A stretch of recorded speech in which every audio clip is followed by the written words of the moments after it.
Bonjour à tous, on se retrouve aujourd'hui pour une nouvelle HPT et nous allons parler d'un pont au nom terrifiant qui se situe dans les Pyrénées-Orientales.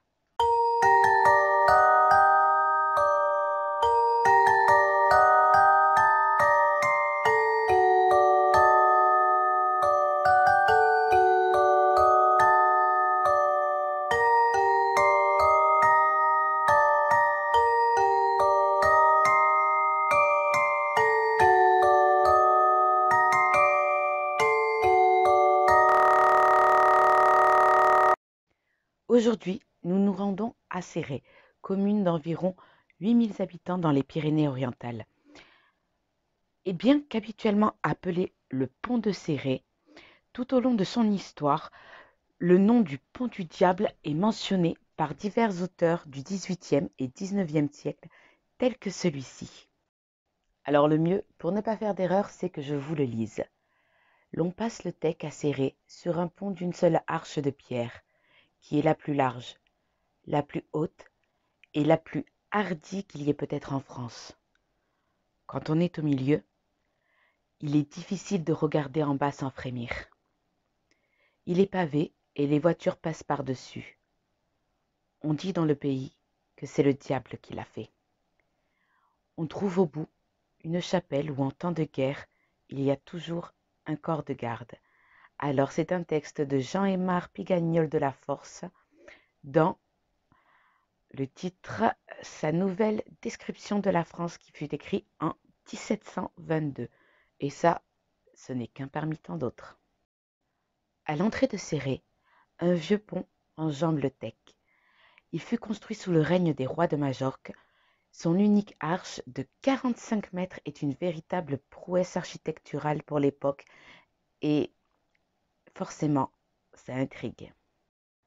Génération après génération, les habitants de Céret se transmettent l'histoire de ce pont, ou plutôt devrais-je dire la légende de ce pont. Je vais vous raconter la version que j'ai trouvée. Tout se passe en 1321. Pour traverser le Tech, les habitants utilisaient une passerelle de planches qui, pour une énième fois, fut emportée par les crues du fleuve.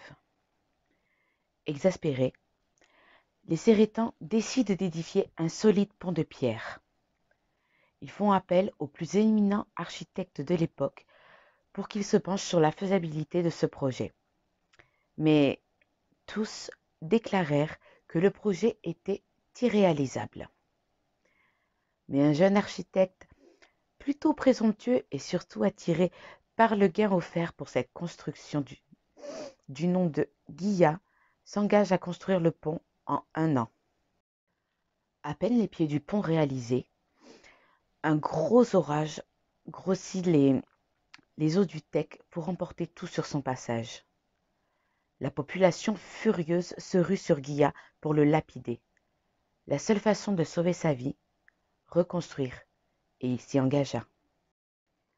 L'édifice presque terminé, une nouvelle fois s'écroule emporté par les flots. Cette fois, le jeune architecte est mis au pied du mur par le consul de la ville. Soit il construit le pont en 6 mois, soit il sera pendu. Comme vous vous en doutez, face à ce dilemme, il se remit à l'ouvrage.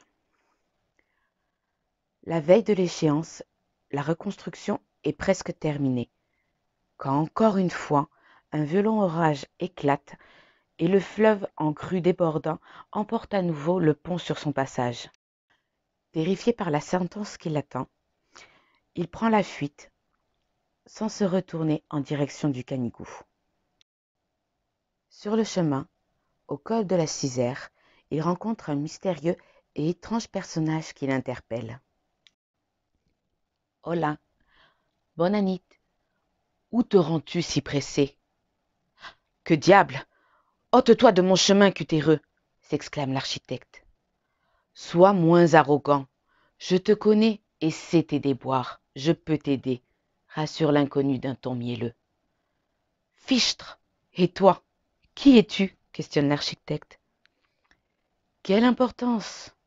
Laisse-moi faire. Ton pont sera reconstruit ce soir à minuit. à la seule condition que tu me confies l'âme du premier être vivant qu'il empruntera, annonce l'énigmatique personnage. À ces mots, le jeune bâtisseur tressaille. Reconstruire le pont en quelques heures? Seul le diable est capable d'un tel défi. Eh bien, que dis-tu de cela? J'accepte, bafouille le jeune homme apeuré.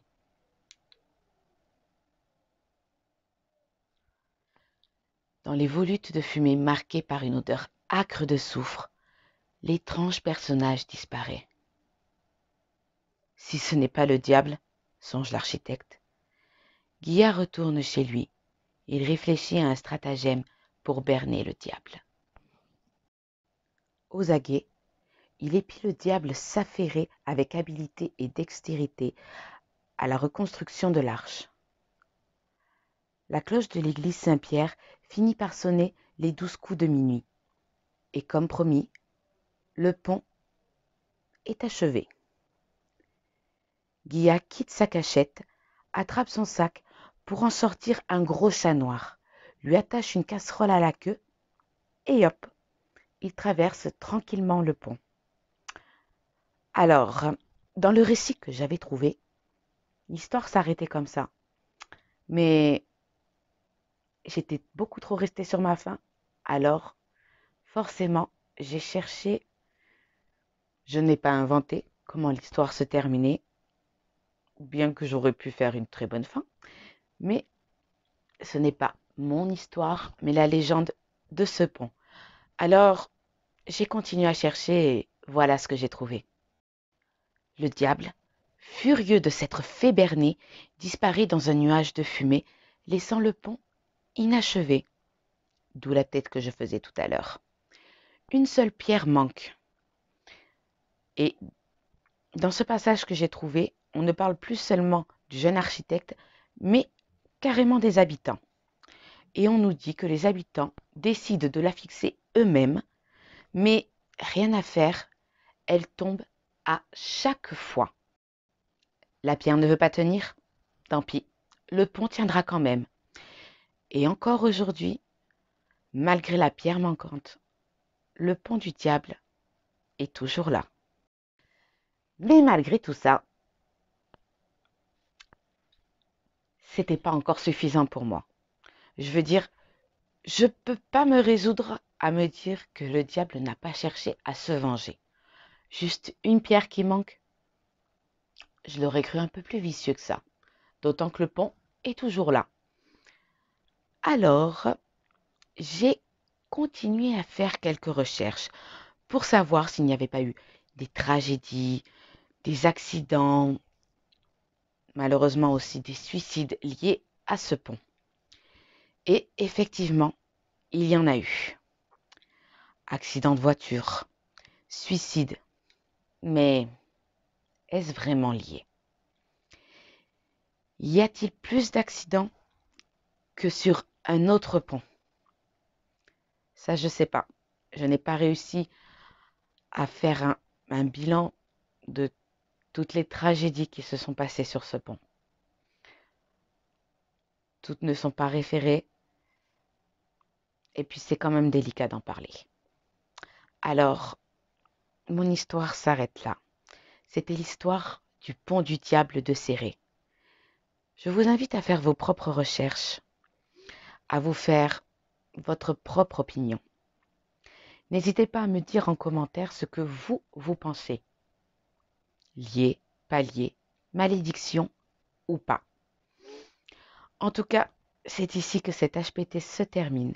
Alors si vous avez aimé cette vidéo, je vous invite à la liker, à vous abonner et à la partager le plus possible. Voilà les amis, on se retrouve le mois prochain pour une nouvelle HPT et peut-être que cette fois, on sortira de la zone des Pyrénées-Orientales. Qui sait, si vous avez des histoires que vous voulez partager, n'hésitez pas à me les envoyer.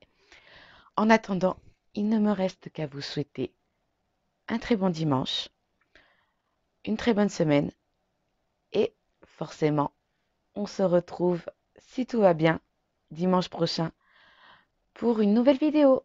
Voilà les amis, passez une très bonne journée. À bientôt.